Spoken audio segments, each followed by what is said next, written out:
इस बीच एक के बाद एक नंबर्स आ रहे हैं। एलेंबिक फार्मा आपके सामने रखेंगे। आदित्य, आप तब तक चार्ट चेक करके बताइए। एलेंबिक फार्मा का स्टॉक में बहुत ज़्यादा कुछ रिएक्शन नहीं है नतीजों के बाद। 1% की मजबूती इस वक्त देखने को मिल रही है।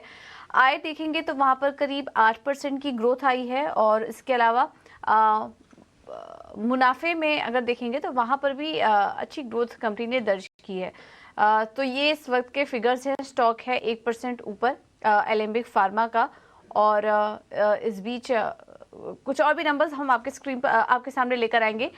लेकिन आदित्य, एलेंबिक फार्मा के चार्ट्स कैसे लग रहे हैं आपको? कुछ बहुत बड़ी तेजी दिख रही है स्टॉक में? नहीं पूजा जी, मुझे एकदम साधारण से इसमें चार्ट दिख रहे हैं और बड़ी तेजी का अभी कोई पैटर्न नहीं बन रहा है। कुछ एग्रेशन नहीं दिख रहा है बायर्स का, एकदम कंसोलिडेशन में है स्टॉक और ठंडा पड़ा है। तो मैं कहूंगा कि अभी कोई पैटर्न्स तो ऐसे विजिबल नहीं है एज ऑफ नाउ कि इसमें बड़ी तेजी बने। तो हम वेट करेंगे एक बार फ्रेश ब्रेकआउट का। अगर 760 ब्रेक करेगा तो मे बी फिर से कंसिडर करेंगे तेजी का व्यू, अदरवाइज अवॉइड करेंगे। स्क्रीन पर जीएचसीएल के भी नंबर्स फ्लैश हो रहे हैं। सुमित, आप बताइए जीएचसीएल में क्या करें? तब तक दर्शकों को पहले नतीजे बता देते हैं। नतीजे कमजोर आए हैं।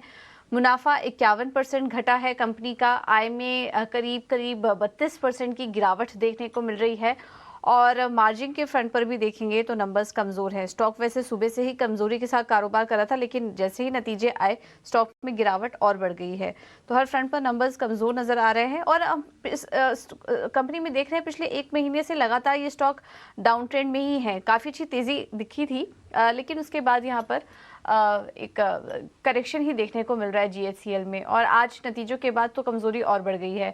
सुमित, क्या करें? 550 के लेवल पर आ चुका है अब ये स्टॉक। क्या यहाँ से और गिरावट देख रहे हैं आप? जी बिल्कुल, ओवरऑल स्ट्रक्चर अगर हम देखेंगे तो वीकनेस ही दिख रही है। आज स्टॉक ने अपना 100 मूविंग डे एवरेज ब्रेक किया है और डाउन साइड में क्लोजिंग भी आ रही है। तो पिछला जो इसका रेजिस्टेंस था 550, एज ऑफ नाउ उसका लो बना है, लेकिन इसके नीचे का क्लोजिंग आ रहा है। तो एक लास्ट सपोर्ट रहेगा 530, that is a 200 moving average. तो हमें लग रहा है कि अगर 550 और उसके नीचे 530 भी अगर ब्रेक हो रहा है, so next level can be 480। So it is better to exit, क्योंकि लॉस में खड़े रहने का कोई मतलब नहीं है। So try to divert if the 530 level is break. Okay. तो ये है सलाह जीएससीएल पर।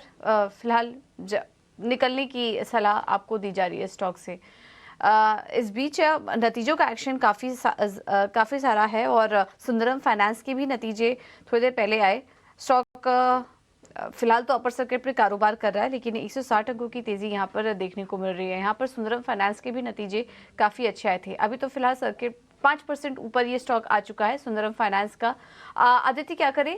इस स्टॉक में क्या कुछ तेजी का ट्रेड ले सकते हैं? देखिए, अभी स्टॉक थोड़ा सा रनअप हो गया। अगर शॉर्ट टर्म की बात करूँ तो थोड़ा शॉर्ट टर्म में प्रॉफिट बुकिंग हो सकती है, बट नजरिया अगर 2 महीने 3 महीने का है तो बिल्कुल इस भाव पे खरीदा जा सकता है 150 151 पे। और स्टॉप लॉस लगाना चाहिए 130 का और टारगेट रहेगा 170 से लेके 210 का। तो अगर लॉन्ग टर्म नजरिया है तो बाय कर सकते हैं, शॉर्ट टर्म नजरिया है तो थोड़ा सा वेट करें। है। तो ये रणनीति इस वक्त आती हुई आदित्य जी की तरफ से।